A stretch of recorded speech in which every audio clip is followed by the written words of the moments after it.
Hey, what's going on, everybody? It's me, Bob Z Dragon. Today's going to be a little bit different with how the style of video is. I'm actually interviewing a digital artist for a self-progression lesson throughout my whole art career and stuff, because I am trying to get into a more digital art type graphic designer in my future job or career. And so I just thought, might as well go ahead, learn from the best, learn from the pros. So I went through this whole interview with Jeff Kristian, which you guys can actually find him on his Pinterest down below. I linked it there, and hopefully you can see some of his work, some of the reference photos he uses, even a reference photo he's going to use in today's video. So if you do it, go on to enjoy this or learn anything from it, follow him there and subscribe here, like it. Tell me down below in the comments what you learned, what you think was the most valuable aspect of the video. And yeah, I hope you guys learned a lot, and see you in the video. Please play the video. Here, I'll just start the intro. Starting with the first question, I wanted to know what you think the best drawing programs are, or like the actual softwares that you use to design and create. My personal favorite, because I used to use Photoshop for a really long time, but I kind of hate them as a company because they screwed a bunch of people over, and I kind of just hate them. But they're like the industry standard, I would say. So like if you go to like Blizzard or Activision or wherever, like that's what they're gonna want you to know. But I use Clip Studio. It's not a monthly subscription. You can get it super cheap. There's usually like a half off sale that happens like twice a year. That's generally the best, I think, and it's really close to Photoshop. And I've never had any problems with it at all, and I freaking love it. So my mom actually got me into using Clip Studio, and I've done one project with it. I made a whole YouTube video on it. It was just a simple go through. I drew actually in my sketchbook a little light sketch, and then I just transferred it over basically. Perfect. I was just able to turn a drawing like this just into, I was able to cut out every shape and stuff and tried my best at it, but it's kind of really difficult to try to get into this like whole digital art thing when I've basically fully been pencil and paper for my whole entire life. Yeah, it takes a while, kind of like mileage in the program. You're just going to kind of figure out where things are and like get used to brushes and how to use them and your layers and everything like that. It's just kind of like spending enough time in it, and then you'll just get more and more comfortable, I think. Yeah, it does feel like it has more options than just normal pencil and paper, because you have like all those brushes and stuff, and that seems like it's really helpful. Yeah, I kind of slimmed mine down to about 25 to 30 brushes that I use, and like that's it. And that's like kind of all I touch like in the entire program. Like you can really slim it down so you're not like overwhelmed by like lasso tools and gradients and paint buckets and all this stuff. Like you can just go like basically, like you said, traditional, and you can just work like that. Like think of it like you're working traditionally, like you're just putting tracing paper over something.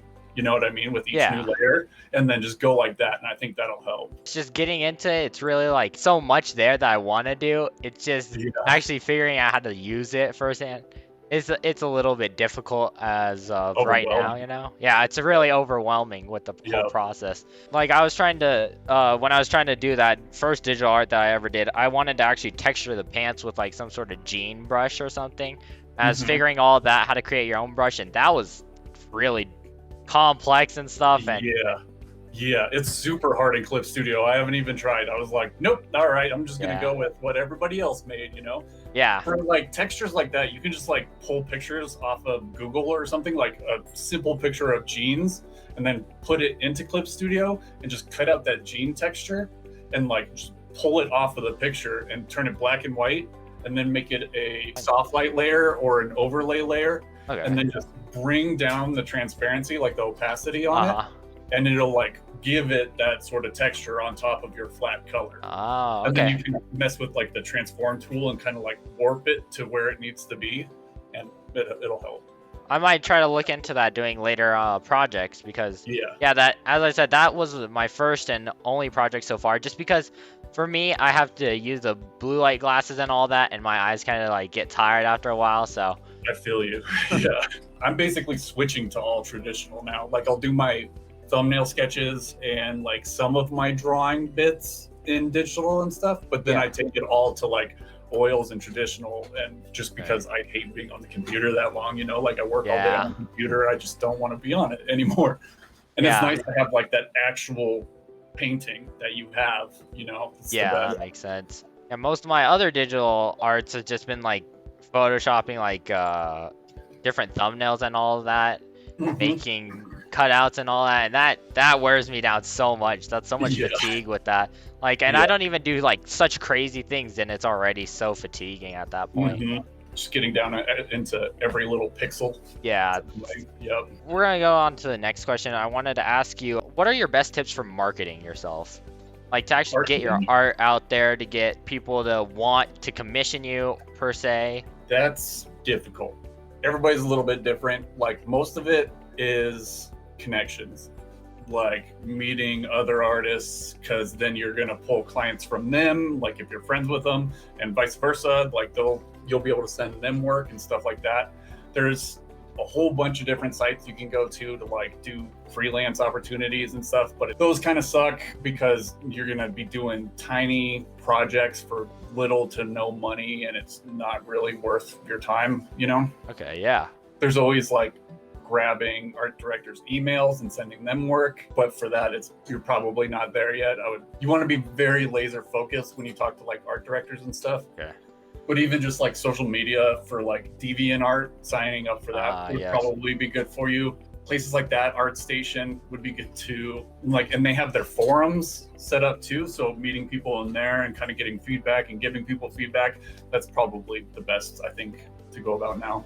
Okay, yeah. So would you say that's the best for just doing artwork specifically, or would you say also like graphic design, say like for pages and stuff? Would you do the same route probably?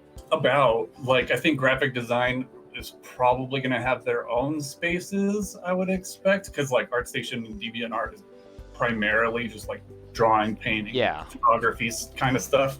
I think Behance would be good. I think that's an Apple site, and that has a lot of graphic designers on it. That might be a good one. Okay, yeah, because I'm sort of like in that range where I want to do the artwork focused stuff, but I see such potential with the graphic design aspect and what I can do with that, and I'm looking at things with that and trying to get into that as well. We're gonna get into just some main drawing tips here for me, because I'm amateur getting into it and all that.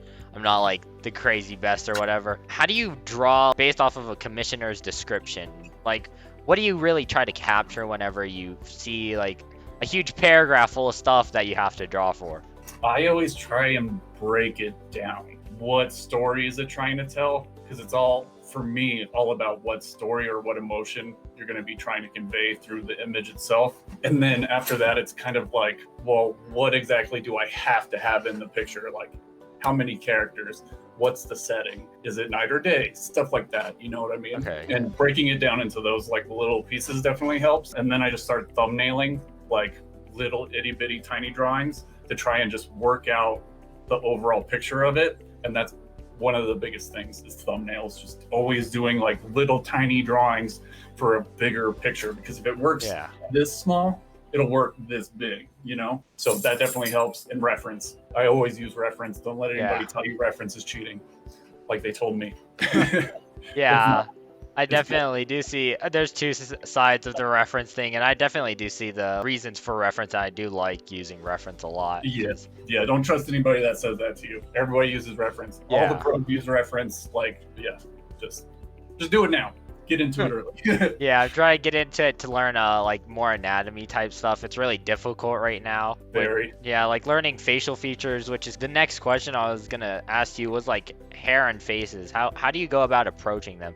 Like I have struggles like when I'm drawing per se on an actual drawing, pen and paper. The hairs and stuff seem so difficult to challenge just because I want to capture all the small details, but when you keep adding them in, it just looks like you're scribbling a bunch and it just gets messy. Yep, turns into mud. So with all of that stuff, like I can show you a demo in a second. Yeah. And I'll show you how I break it down. But all of that, that's kind of reference too. And most of that is just doing a ton of them. Like I draw at least like 2 or 3 faces a day. You know what I mean? Yeah. Like I draw like every second of every day, because that stuff's never not hard, you know. Like I like finally started to understand hair, because exactly like you said, if you do too much, it ruins it immediately. You know what I mean? Like if you try and get every little strand in there, it's gonna look like crap. So it's really just kind of like with your anatomy, is it's the same reason like in beginning art schools they have figure drawing classes, you know, and somebody comes out, gets naked, and you draw them, and you just draw them and draw them and draw them and draw them and draw them. It's the same thing, you know. And like you'll start to understand it a little bit better, and the more granular you get into your anatomy and stuff. Studying skulls definitely helps with faces, knowing like eye sockets and like where the nose bone is and like all of that. It'll just give you a good foundation to build any face off of. Okay, yeah, that makes sense. When I'm trying to do hairs now, I think I'm trying to get into more grouping it up and stuff. But I see like all these people on Instagram and all that, different Pinterest and stuff, they always like shade and erase parts of it to make the hair look really good. What would you say is your process for going about doing the shading of hair to make it actually look realistic when you're doing a just black and white pen and paper type sketch? I usually bust in a middle value. So like I'll leave the highlights. The way I draw is like I almost trace out where like the lighting is hit or where the lighting is going into shadow and stuff, and it'll be like a literal line that I'm drawing, and I'll just shade it in really quick with a middle value. Do you know middle values? Yeah. So it'd be like 0 to 10, and it'd be like a 5 or something. Like a gray almost. Yeah, exactly. And then so I just put that down really quick, and then I can totally go in with a kneaded eraser and just like take some of those strands out and just make these big cuts into it. Okay. You know? And I try to group all of those different values together and not worry about like every little strand. Lately I've been I'll do all of that, and then at the very end of it, I'll add 3 to 5 extra like strands out of place. And it always makes it look good, you know, like every time, like it just looks like barely unkempt, you know. It always looks cool. That makes sense. I think I want to try to get more into that whole aspect of erasing stuff. I forget the exact term for it right now, but just getting rid of the pencil lines after you do it, just to add like texture and stuff. That always seems to push things a lot further for drawings, and really intrigues me with a lot of people's shadings and stuff. Yeah, shading's hard. Yeah, really hard. It's like one of the hardest things to get down. I'm still working on it because it's all like values. It's across all art is shading, basically, you know.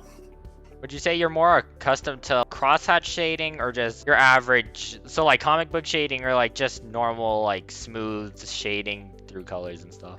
I think I would be closer to like not cross-hatching, but like comic book shading, like where it's just one line that's going all the same direction across it. Like I just fall into that because I've read so many comics, and that's how I taught myself growing up, you know, is I fall into that. But lately I'm trying to realize that and really shade in the direction of something. So it's like if it's this cheek, like I try and make the lines go with that cheek as I'm shading it. And I think that's the best way.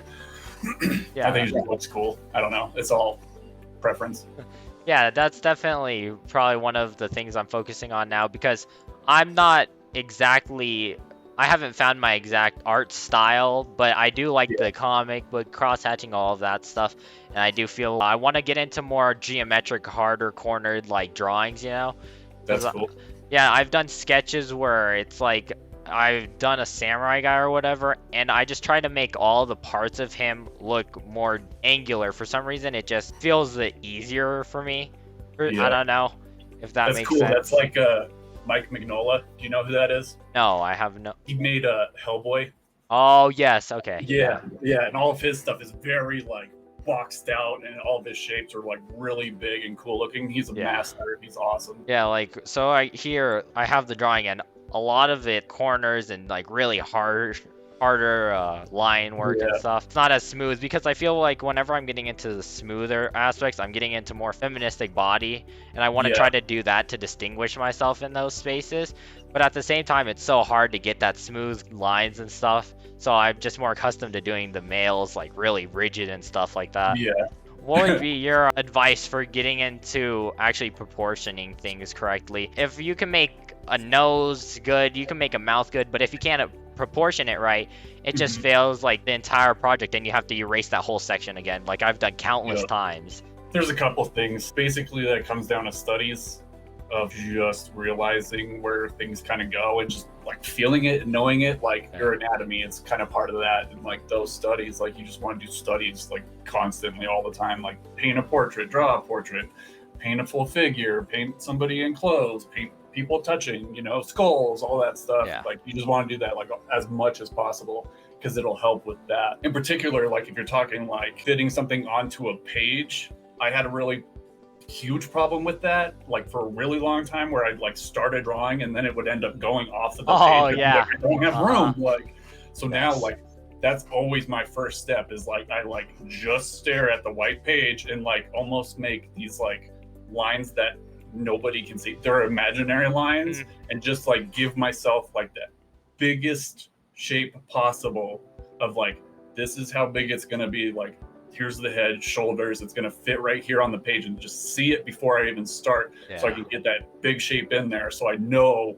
that that part's not gonna happen because it's frustrating when it happens like that. Yeah, I can completely understand that. I tried to do a project for school of Bruce Lee actually, and I started working on it, and I noticed as I was proportioning it, it got bigger and bigger and bigger, and soon I have a whole page that's just half a body, and I can't even do much with it. So that is definitely one of the issues that I've been seeing and experiencing before.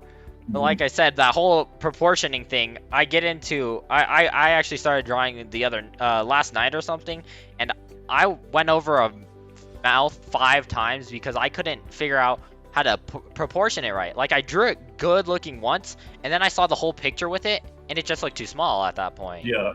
So it's just, it feels so difficult to try to proportion things right. Yeah, I think it'll definitely help doing your studies, like looking and just. I'll show you here in a second, of just finding somebody's face and drawing it exactly like that. And you're just gonna kind of know, and you're gonna like notice all these certain things where everybody's face lines up that you can watch, like the corners of the mouth generally line up with your pupils, and then like corners of the nose, like it's almost like a triangle, an upside down triangle right here. Okay. And you start seeing that, and same with like cheekbones come down in here to the corners of the mouth. It's all anatomy stuff that like it's almost scientific. Like you kind of have to think of it like you're being an observer. Observing and using your eyes is more important than actually like figuring out hand movements with drawing. Yeah, that makes sense. That definitely will help me when I later get on to drawing that. I was gonna ask, would you say getting into drawing parts of bodies and like doing the whole session of doing that is good, or would you say actually just reference drawing, like one picture, you're just getting into it, using that as your model for say a different drawing that kind of looks like that, or just that like exact like almost photocopy? I would say both. Like both are good. Like you definitely want to do studies of like full people, and then when you grab your reference for your like actual drawing that's not even going to be like a study, or you're just going to use that picture as reference for your drawing of whatever it is, then that's going to be helpful. But like you can break it down. Like I always focus on things I kind of suck at, so sometimes I'll just do hand studies. You know, hands are freaking hard. Everybody knows that hands are hard, so like doing a page of like only hands is usually pretty good, you know what I mean, or feet, stuff like that. And always like heads. That's why like all of the old painters and stuff all did portraits all the time. Like that's what they did. Like it's hard. So. Yeah, it's definitely really difficult to get into. I'd say another thing that's really keeping me struggling is just grasping onto creative ideas for when I'm drawing my own pieces instead of just referencing. When I drew, like one of the last drawings I did was that samurai looking guy there that I showed you earlier, and that was a month or so ago, because it seems like whenever I try to draw one myself, it sometimes always like lacks in what I'm trying to get at, you know? Yeah, that's the struggle. Yeah. It's like it's hard because like I don't have that really come up anymore. It's weird, like just with time it goes away almost. Yeah, pretty much. And it's just like you get to this point where you're like, oh, I want to draw this, I need to draw this, like I want to do a cover for this, or I want to draw this character, and like I want to make this story, you know what I mean? So it kind of goes away. I'll give you my Pinterest and you can follow that, and that might help. But you can think of like reading books and stuff are my favorite because it doesn't give you exactly what it is. So it's really fun to go draw and paint those characters because there's not really reference for them. Like you can be very free on what you want to do with them. You know, that's kind of really why I'm into book covers and stuff like that.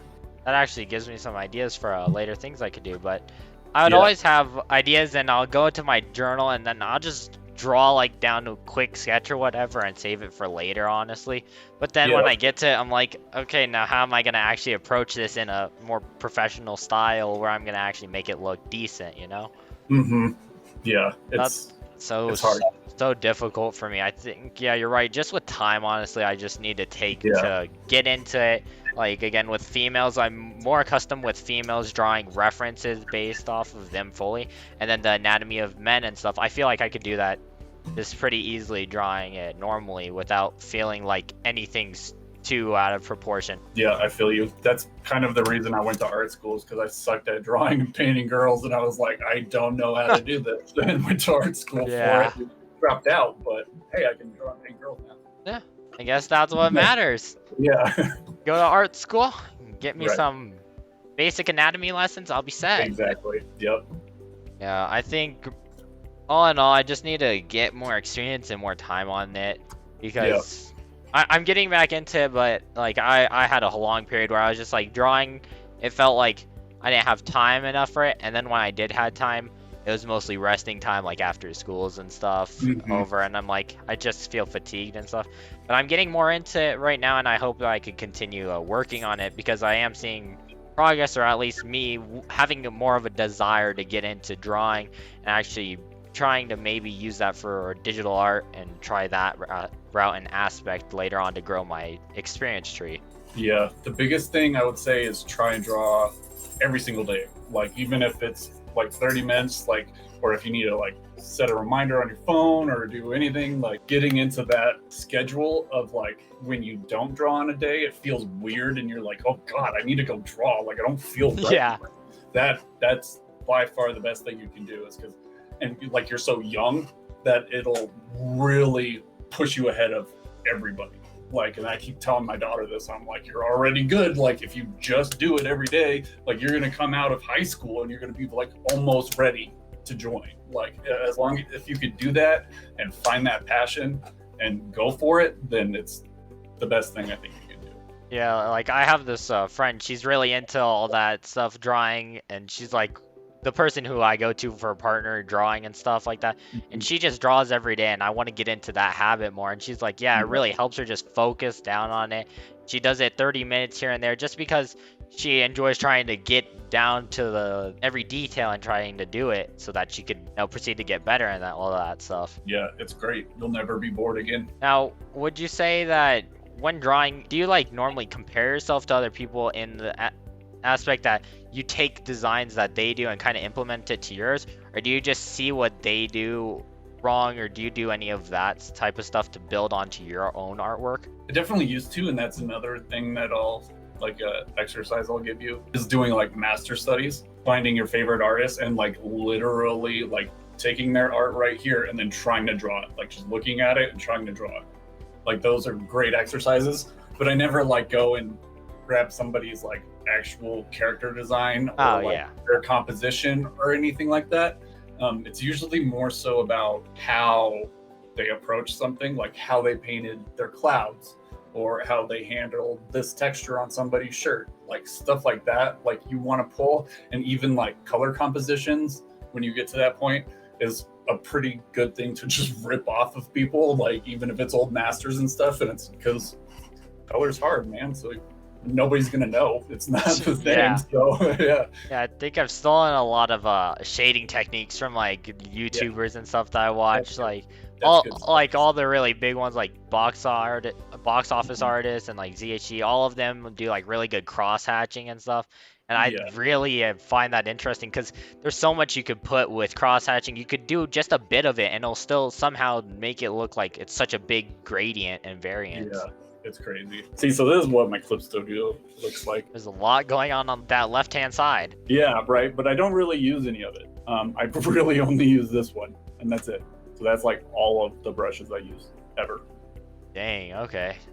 I have some other ones when stuff comes up, like all of these grass textures and blah blah blah jungle. Yeah. But I don't use them, like, ever. Like, I'll go in and draw them. Like, I'm just weird. I don't like the digital look of things, I think. Oh yeah, like I'll see like digital artists like on Instagram or whatever using like their Apple iPads and stuff and just have those presets and stuff and they just tap it in like a brush and I'm like, I don't know. It feels like it would be really quick and easy, but I do see where you want to like be able to more manipulate it when you're drawing actually. Yeah, and I'm kind of like that way of being like, I want it to look traditional. So I handle it like it's traditional. Like I was saying, I just keep adding a layer when I need like a tracing layer or whatever, you know? Basically, when I'm doing studies, I sent you my Pinterest. It'll be all of this. There's a crap ton of stuff to draw. I would say make one for yourself. Start finding like your favorite artists. If you find good reference, like facial expressions to draw, fabric, people in clothes, your favorite shows, armor, hair, clothing, character designs, poses.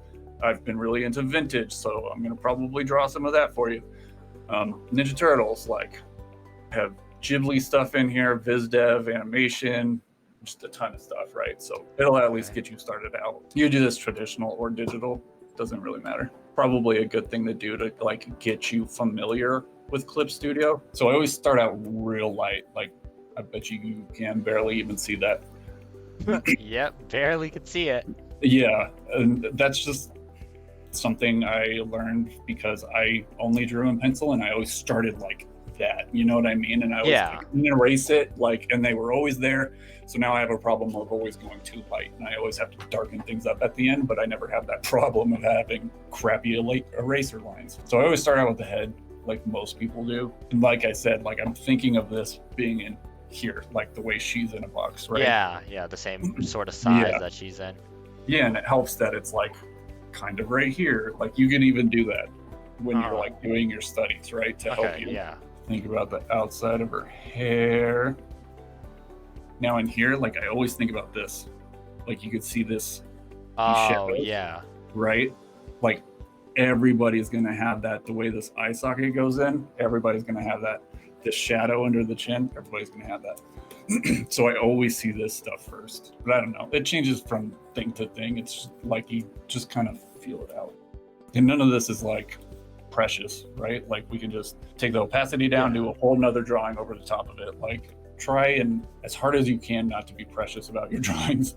That's like the hardest thing though. I definitely do struggle with that. I want to get it right that time. I don't want to go back over it. I do too, trust me. It's like a struggle. I've been going and doing like some really solid drawings, and I'll take pictures of them and then print them out on the printer and take this stuff called matte medium and matte medium over it and do a whole nother drawing over the top of it so I don't fuck up that one drawing. Okay. Yeah, so that's helpful. I won't like dig too far into that. It's not going to be maybe too much. I'm going to overload your brain anyway. See, so I've got her whole shape. Start with her eyes. Probably not perfect. Her nose. And there's that triangle I was mentioning earlier. I try not to get too precious in the beginning, but I do. See, and all this is just kind of like, I know where anatomy is, right? Like, I don't need to like do any of these like checks anymore, just because I've done this so many times. And that's like really what I'm telling you is just, you gotta do it a ton. Yeah, and then you can just go and like, then you can get down to like the granular and like come into here and start cleaning things up, right? Like you want to stay zoomed out that whole time so that you don't do this too early and then you're gonna end up with like a giant eye and a tiny nose, you know what I mean? Yeah. You want to see the whole picture. Yeah, I guess that's a thing with hair. Is I start on the outside, like I'm only gonna have these strands like that. You know what I mean? Like I'm not gonna do any more than that. Like, so I'm not gonna like carry them all the way through, but some people can do that and it looks good. So it's kind of like one of those things, like you were saying, steal that from artists. So like that would be something you could totally steal, is how somebody does their hair. Like if you like it, jack it. Sorry, I got out of control. You're completely fine. Not what I would expect you to do. Like for you, like definitely it's going to be those early parts, right? Like even if you would want to go in and like try and copy this, like exact, like that's gonna help, you know. But it's more so, like I was saying, like finding those relationships and observing it like a scientist almost. You know what I mean? Like that's gonna be the most helpful thing. So this is as much as you can do. I hesitate to actually give you like week 1, week 2, week whatever, you know. So first I would say definitely get on the Pinterest, find a picture like this, you know, and especially if it's black and white, that's probably going to help you. If it's not black and white, you can always come into Clip Studio and then just go up into edit, tonal correction, hue, saturation, luminosity, and just bring down the saturation all the way. And that'll turn black and white. There's other ways you can do it too, but that'll help. Because right now you just kind of want to see like these shadows and get those relationships. So let's say that's week 1 or whatever. Definitely try drawing every day.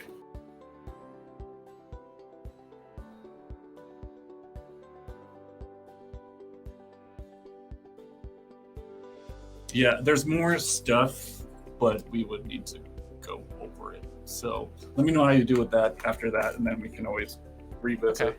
Yeah, this is like the first year or 2 of like actual art school, but without all the bull crap classes they make you take. So awesome. Free art school right now, right here. About to post this to YouTube. Free art school. There you go. Part 1. Pretty much. We're good. Thank you a lot.